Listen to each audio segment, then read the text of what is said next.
Bienvenue pour notre discussion sur quelques ratés marketing assez mémorables. Aujourd'hui, on va voir comment même des géants, Coca-Cola, Pepsi, Bic, Colgate, peuvent parfois se planter de manière spectaculaire. On a quelques analyses de ces bourdes et l'idée, c'est de comprendre comment une bonne idée, enfin une idée de départ, peut tourner au vinaigre. Oui, et c'est fascinant parce que le marketing, c'est toujours un peu cet équilibre entre la créativité, la science des données, mais il y a toujours une part de risque. Faut bien essayer des trucs pour sortir du lot. Exactement. Comme le dit une de nos sources, il n'y a rien de plus fascinant et parfois amusant que de voir trébucher les géants. Tout à fait. Et analyser ces échecs, c'est très instructif.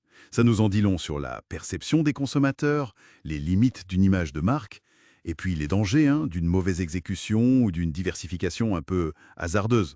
Alors, commençons fort. Pepsi Number Fever aux Philippines 1992, vous vous souvenez? Ah oui. Des numéros sous les capsules, un gros lot. Le problème, c'est qu'ils ont imprimé le numéro gagnant. Sur 800 000 capsules par erreur. Une erreur monumentale, oui. Chaos total, émeutes, des procès partout. Ce cas est emblématique de l'importance cruciale de la logistique, le contrôle qualité dans ces opérations à très grande échelle. Une seule faille et les conséquences financières et surtout pour la réputation de Pepsi là-bas ont été désastreuses. Un autre cas d'école, le New Coke, 1985.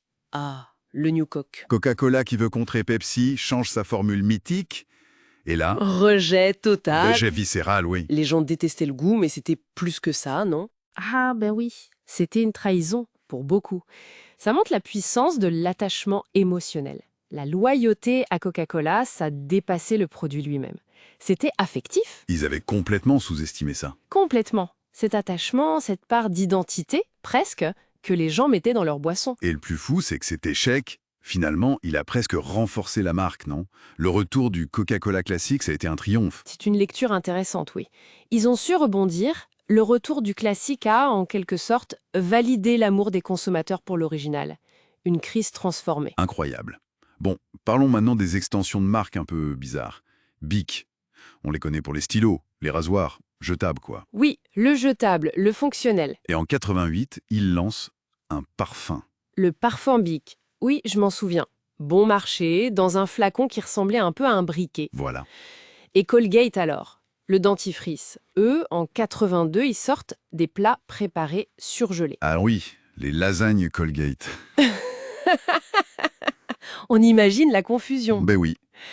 Ces deux cas illustrent parfaitement le concept d'élasticité de la marque. Jusqu'où on peut tirer sur l'élastique.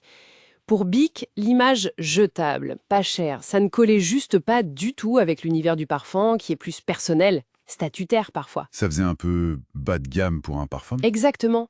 Et pour Colgate, l'association au dentifrice, au goût mentholé, à l'hygiène de la bouche, rendait l'idée de manger un plat préparé par eux, disons, peu appétissante. Carrément déconcertante. L'incohérence était trop forte. Donc si on résume un peu tout ça, même les plus grands peuvent faire des erreurs coûteuses, souvent à cause d'une mauvaise lecture des attentes, non? Oui, ou des ratés dans l'exécution, comme pour Pepsi. Ou vouloir trop étirer la marque, comme Bic et Colgate. C'est ça.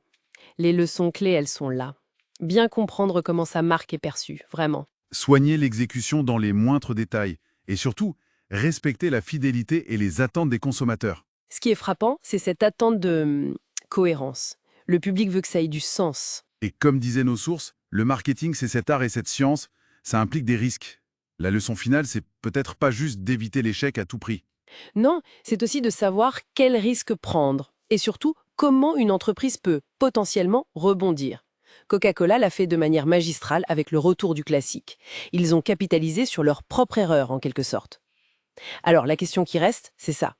Comment on transforme un échec potentiel en une nouvelle stratégie? Comment on fait la part des choses entre le risque calculé et l'erreur pure et simple? Exactement.